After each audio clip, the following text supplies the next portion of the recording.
Want to stop juggling spreadsheets, calendars, and a dozen apps just to run your rentals? Logify makes it easy. It's an all-in-one toolkit for hosts. Build a direct booking website, automate guest messaging, and keep all your channels in sync. Running your rental business your way has never been simpler. And for Good Morning Hospitality listeners, you can get 20% off any yearly plan with code GMH20. Just check the link in the show notes to get started today. Welcome to Good Morning Hospitality, your one-stop shop for the latest news, noteworthy trends, and thought-provoking discussions across the industry. From hotels and short-term rentals to all things travel and hospitality, you'll find each episode equips you with the information you need to start your week. Join us on Good Morning Hospitality every Tuesday, wherever you get your podcasts.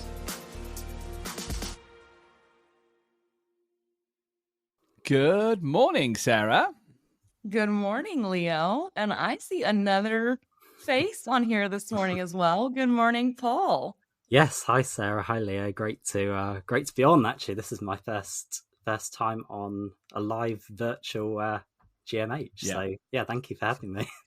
It's your first virtual, not your first. We obviously did it in, where were we in the world? Phoenix, I want to say. Was it Phoenix, God, that was only about 6 months ago, but already very different times. I mean, a lot has changed in that time. So obviously, Paul, we wanted to get you on because you're going to talk, join us for the whole show, but obviously you're such a face in the industry. Sarah and I were using your articles probably weekly during your time at short-term rentals. So just a quick 30 seconds, 10 seconds, you moved on. How are you finding life? You enjoying yourself?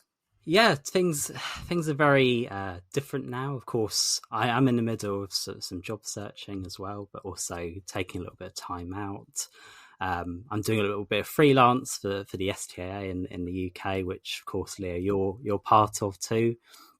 But also trying to keep up on the article side as well, expanding a little bit beyond short-term rentals and looking more at travel or some other interests, but still very much that resonance with this audience, and it gives me a chance to explore some of the wider topics or sometimes controversies too. And yes, I love it when we can generate a bit of debate and conversation too.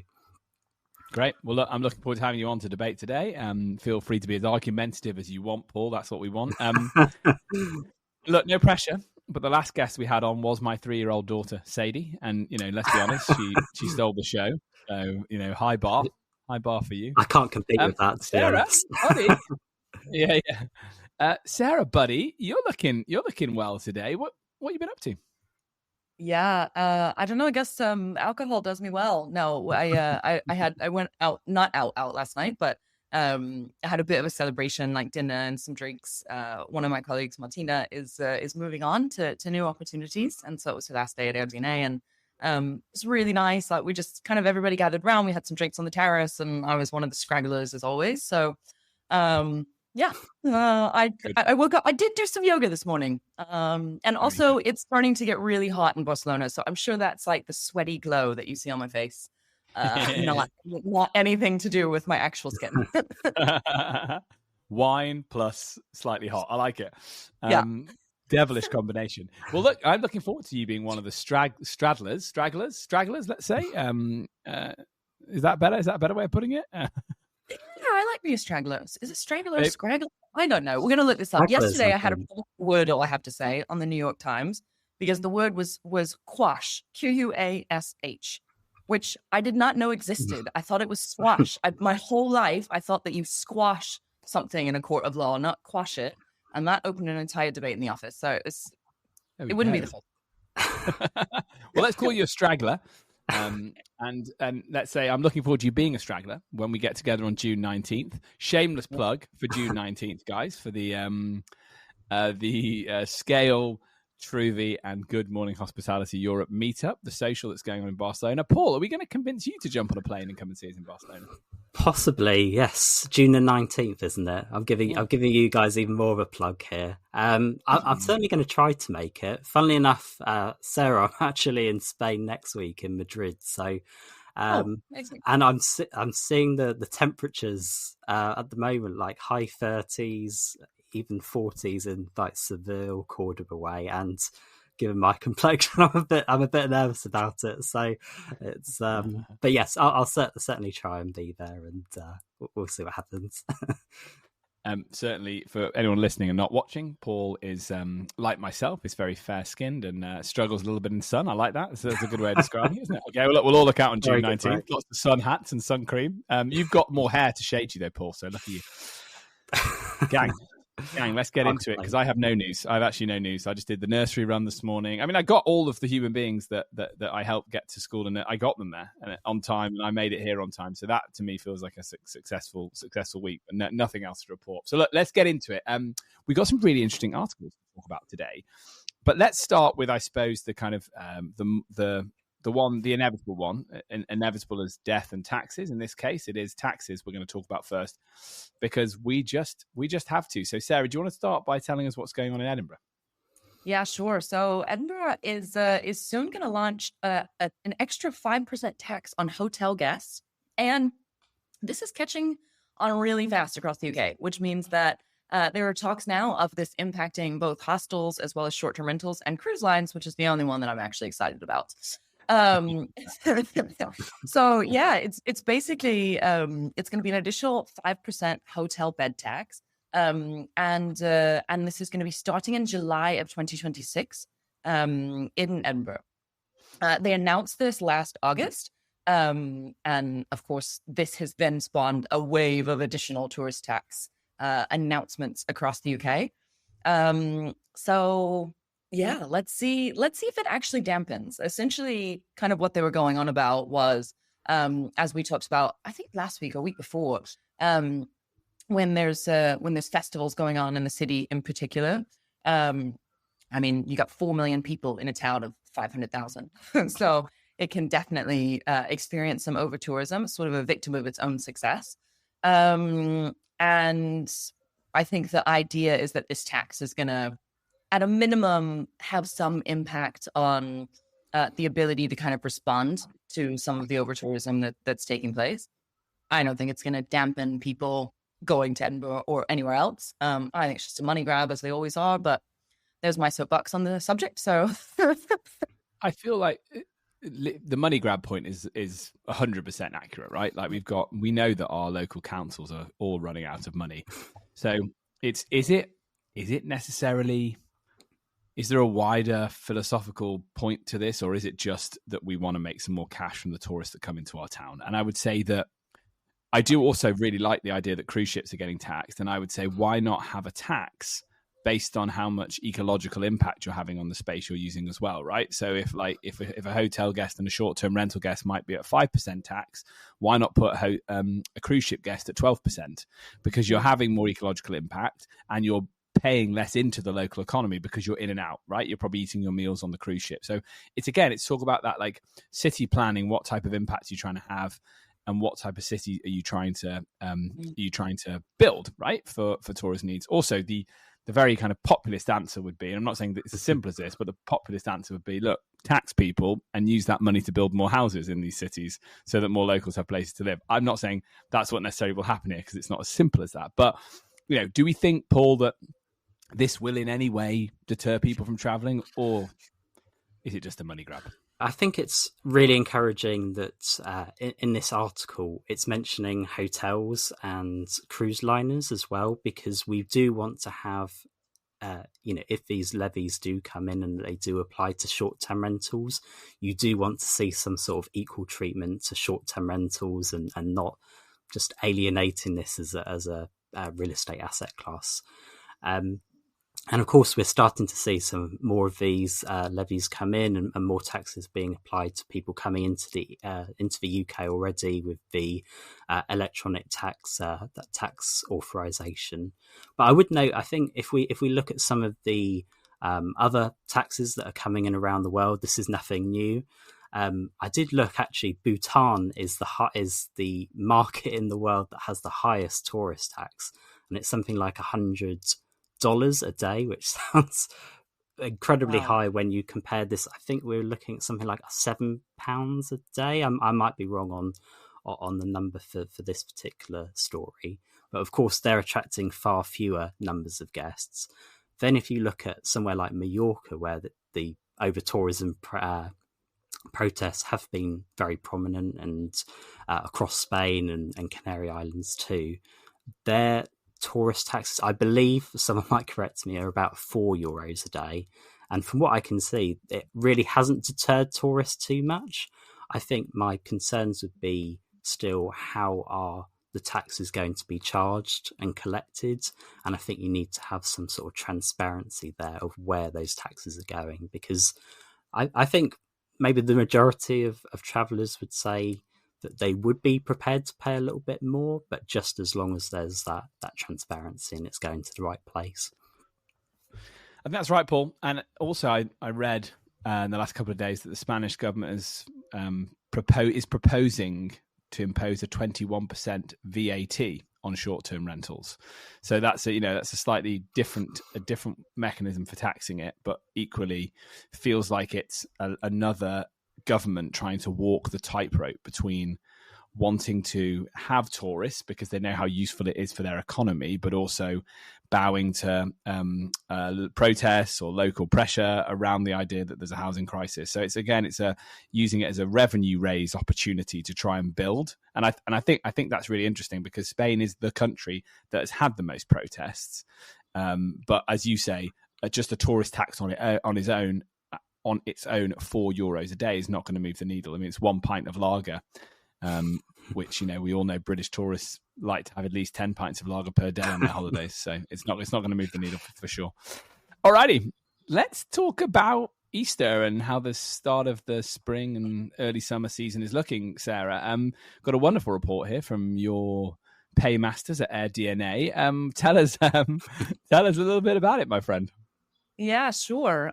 So overall, I think there's not going to be a whole lot of surprise in this, but we did see quite a bit of increased demand in April, up 27.4% year over year. But this is mostly driven by the fact that Easter was in April this year instead of in March. And in Munich for the Champions League final weekend, Leo, which there's your little nod to football. There you go. Demand soared 81% for that weekend compared with the weekend prior, which is pretty impressive. France is still maintaining fairly steady in terms of its international visitors, despite a lot of the kind of political and economic things that have been going on, sort of anti-tourism in Paris for a while, in particular, and across France. And then forward bookings for summer are actually looking really good across most of Europe's top markets for the sector. So those are kind of the highlights. I think as well, if we look at sort of available listings, you're looking at a 7.1% increase compared with last year in the month of April. So again, you've got this increase in demand, which, as we mentioned, is 27.4% higher than it was last year. But part of that's due to Easter, and the supply is trying to raise itself. No, trying to rise to meet that, increase in demand, but not quite there yet. When we look at ADRs, small increase, 4.2% compared with last year. Average is €150 a night. Occupancy, however, 59% for the month of April, which is 18% higher than last year. And so when we kind of look at that all combined between the ADR and the occupancy, and we look at revenue per available rental night, or RevPAR, that's led to a 23% increase year over year. So a lot of interesting stuff happening in April. I don't know if there's anything in particular you want to dive deeper into, or comment on why you think we're not quite meeting the demand as well as maybe we have in other things. That was the thing that caught my eye. Was normally, as a short-term rental industry, we're very good at kind of that flexibility of supply. And as soon as anybody notices an increase in demand, we're pretty quick to fill that. But it seems like we're not quite keeping up, which may have something to do with a lot of the regulations and people just thinking, I can't be bothered. Yeah. I agree. I think that's where my mind went with it straight away. I mean, basically, the headline here is these figures are very encouraging. And I read Jamie Lane's report on the US, and it's definitely looking flatter by comparison. Still, I wouldn't say, well, actually, when you look at summer pacing, it's behind where it was 12 months ago, right? So you're coming into the summer of the US, and that, of course, could change. But, summer pacing looks very, very good for Europe. Obviously, the Easter effect in April has made a massive difference. But I think even if you took Easter out of the equation, you're still looking at a really, really strong performance. I would suspect regulation. I would also suspect the fact that we've actually had quite a flat 24 months. And often the mindset becomes, I don't know, almost business confidence dips, and people aren't thinking about short-term rental, and then it just takes that wallop to happen, and people suddenly realize it's the place to move your asset, or go and acquire more properties, go and convince owners to give you their properties for the summer, because there's lots of money to be made. So it might just be that we're at the start of a slight surge in that respect. But given very, very regulated urban areas, I think it will be in your more traditional holiday towns and coastal towns, especially in traditional Europe. I thought that one thing that was notable as well was the rise of Northern Europe and especially Norway. Again, I think we've talked about this. If tourists don't feel welcome coming down to the Mediterranean, they might be looking closer to home, especially as summers get warmer in Northern Europe. So that's a trend we talked about. I think actually, Sarah, we talked about that at the start of the year as one of our predictions for the summer. Someone will have to go back and check that for me. But so I think that was notable for sure. And then I guess my final thought was, if you're managing property right now for the summer, hold firm on your pricing. Make sure you're not dropping, because summer's looking really exciting, and that is a really cool place to be as an operator come the end of May, because normally the last couple of years it's been a bit more what should I do? Is it time to drop? Do I want to catch that booking before someone else catches it? So yeah, overall very, very happy. What do you think, Paul?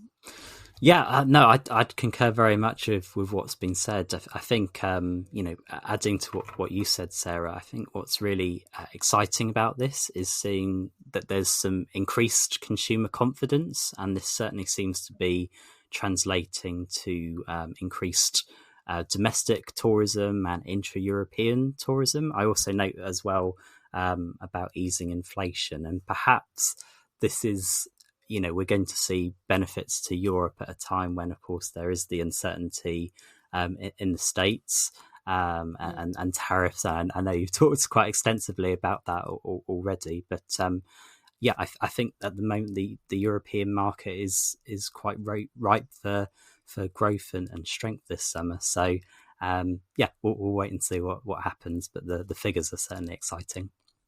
Yeah, and I wonder how much of it can be attributed to the European tourists not even visiting America, as you just hinted at there, Paul. That will be interesting. We'll be interested to get the data on that at the end of the summer, I think. Certainly because we don't know exactly what will happen now with the tariffs, but it looks like it's easing. Also, I think, Sarah, you mentioned this a couple of weeks ago, how many Canadians you'd been hearing around Europe, seeing around Europe. So I think they're also wanting to perhaps not come down and do their traditional holidays in the US right now. So perhaps there is a little bit of a benefit of that. But I would think it's more increasingly it is just consumer confidence, right? And the fact that we've got falling inflation. So yeah, look, it's been a challenging couple of years. So it's very, very exciting to see it happen. Great. Well, look, I think, Paul, it's time to have you on to focus on. You wrote a good article on this in Paul's Pulse on LinkedIn. If anyone's not checked it out, you should be subscribing to it and reading it. Talking about the Cuts, Booking.com, Cuts direct affiliate partnerships. Tell us a bit more. Yeah, so thank you firstly for having me on to talk about it, and getting to explore some different topics is quite exciting too.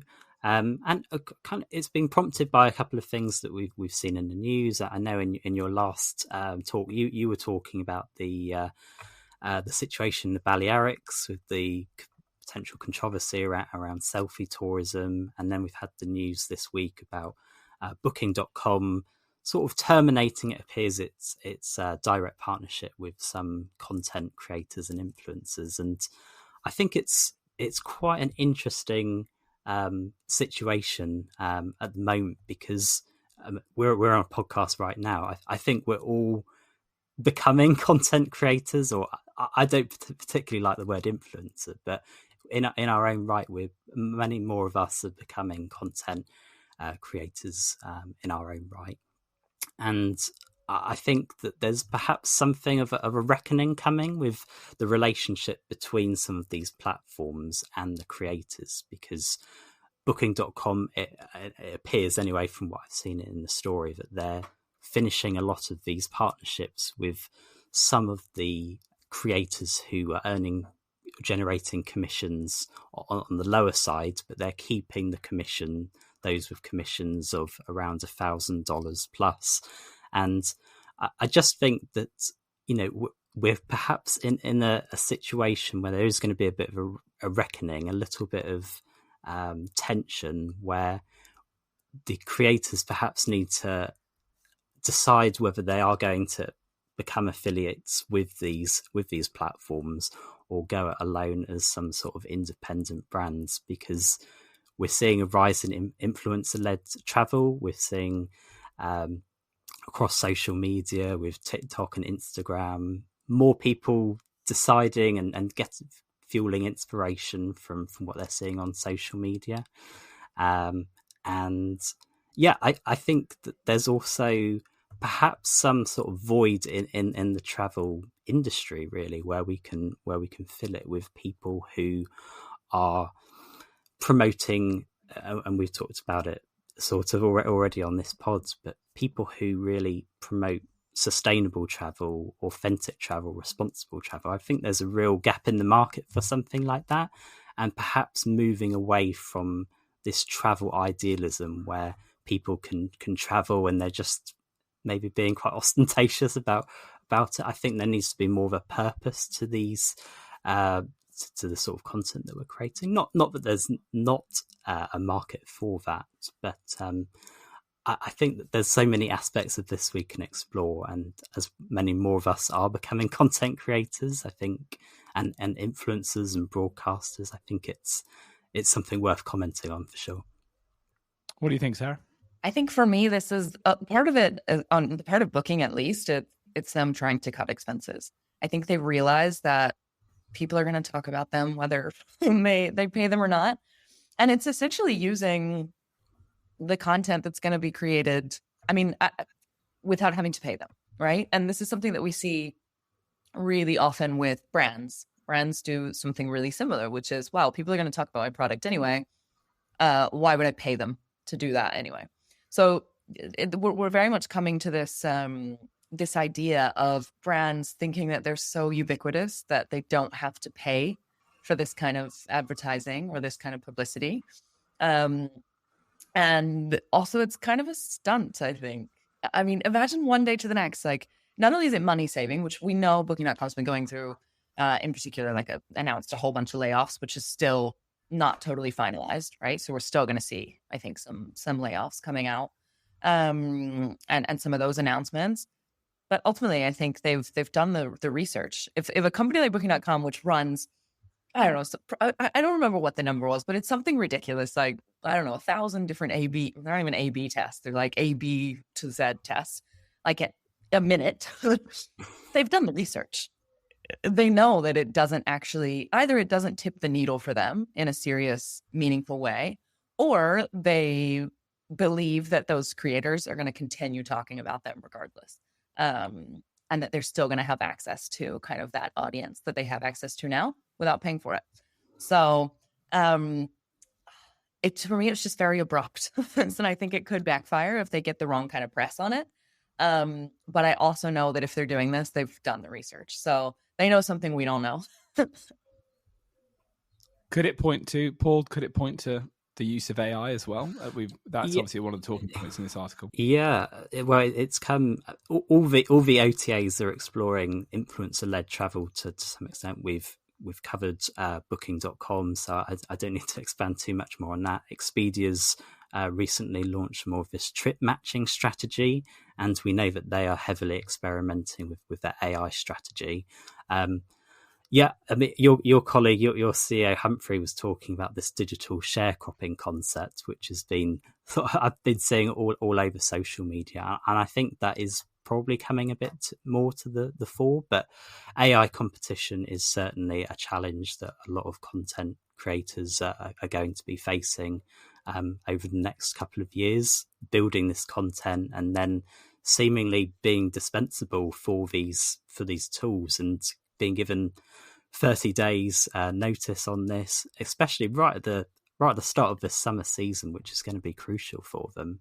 And already at a time when they're struggling with lower commissions and perhaps being valued less, perhaps even being vilified in some cases. I think it's quite a tough time, really. And that's why I say that they maybe have to look to develop their brand, look to do something a little bit different within the market and develop and work out what it is they actually want to get out of these and not rely so heavily on third-party platforms. I think that's right. And on that, the notion that you could make partnerships with local SDR operators, right, instead of making your partnership at the macro level with someone like Booking.com, Expedia, Airbnb, you're engaging with, or if you're a short-term rental operator, this is the time to think about engaging with the influencer community and saying, look, there's real marketing commission here for you if you can drive traffic towards our rental. If it's if you've done something really radical, you've built a tree house and you want people to suddenly get eyeballs on it, or you're by the sea and it's the summer, or it's the mountains during winter, whatever it is that you think, it does give you an opportunity potentially to pick up the influencers that are no longer going to be busy being paid by somebody else. So potentially there's a actionable insight sneaking in there. Who knows? I do think that the concept of people buying from people that look like them is obviously at the core of this. And so your point on can we be a bit more environmentally focused? I totally think that's where the wind is blowing in Europe. People, especially with the younger generation, how can I have less ecological impact when I'm on the road, when I'm traveling? So I think content will naturally go in that direction because it's a reflection. Creators and influencers are a reflection of society. They're not outside of it or adjacent to it. They are a direct reflection of it, which is why people want to buy things that they're promoting. So I think it's a really good trend to keep an eye on, Paul, I think. And I'm actually convinced it will happen.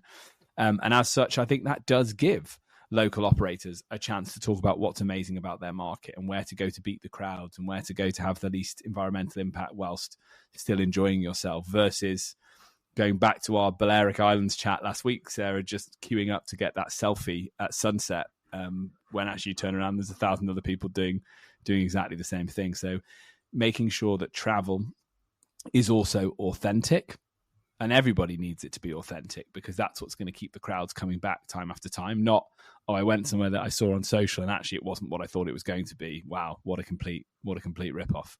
Yeah. So yeah, I think it's very interesting. And then classic Sarah being cynical and following the money. Yeah, I'm sure you're right. I'm sure they test it and they don't think it'll have any impact. But potentially it doesn't have an impact in the short term, but it might well do in the long term if people react to the market and take those influencers with them, Well, we shall see. What's that they say? Hell hath no fury, like an influencer scorned. They do. They have a massive platform. If they want to kick off, then they can. So I don't know. I think it's a delicate balance. And I'm really keen to see kind of how it all shakes out with AI. And I'm also curious if there's going to be a lot more AI created content that would replace influencers, right? Like I'm thinking maybe that's like an avatar of like this person who goes around to either different properties or that doesn't actually exist. There's so many deep fakes and so much cool stuff you can do with AI. Like, do we even need influencers? Or if you're an influencer, do you even have to be you?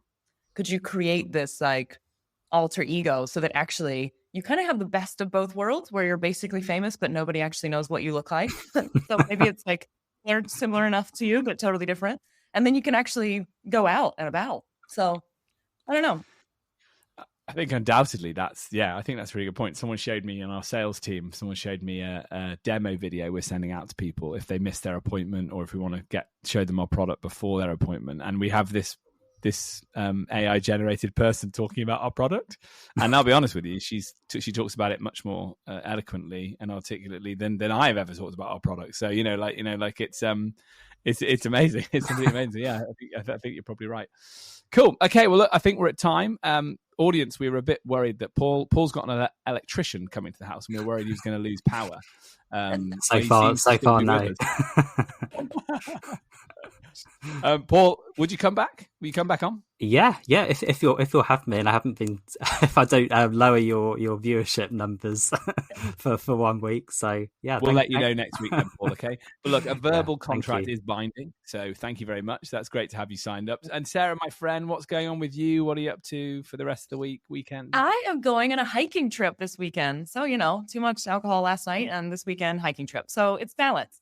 I'm going with a group of friends and my dog to Petroforca, which is like a pretty massive mountain. I don't know. It's like a 2-hour drive away from here. And it is a product of overtourism. It's become so popular that it is eroding. So much so that the trail I was going to do to like climb the summit, I can't do it with my dog. So I'm obviously not doing it. And I'm going to do like a 360, 17-kilometer loop around the mountain instead of climbing the mountain. But it should be really fun. We just rented a couple of bungalows, like in a camping, and it's like really old school, like barbecue, chill situation. So, yeah. Amazing. Good for you. Well, as you guys know, I've recently moved to Brighton, so we've been exploring the South Downs every chance we get. So I'll be out hiking as well on Sunday. But hiking with my daughter is us probably doing 2 kilometers, and then her being distracted by a stone or or the animals. So it's very cute, but it wouldn't necessarily say it's a high burn exercise. Alrighty, gang. Well, look, Paul, thank you again. It's been great having you, buddy. Thank you for having me, and great to see you both doing well too. Gang, if you've enjoyed today's show, please hit like, share, subscribe in all the usual places, all the usual social places. If you are in and around Spain, Barcelona, Europe, or hell, within a 2-hour flight, come and see us on June 19th. Come and Sarah, we know Sarah stays out late. She just told us she does. So come on, it's going to be fun. All right, thanks, gang. We'll see you again next week. Goodbye.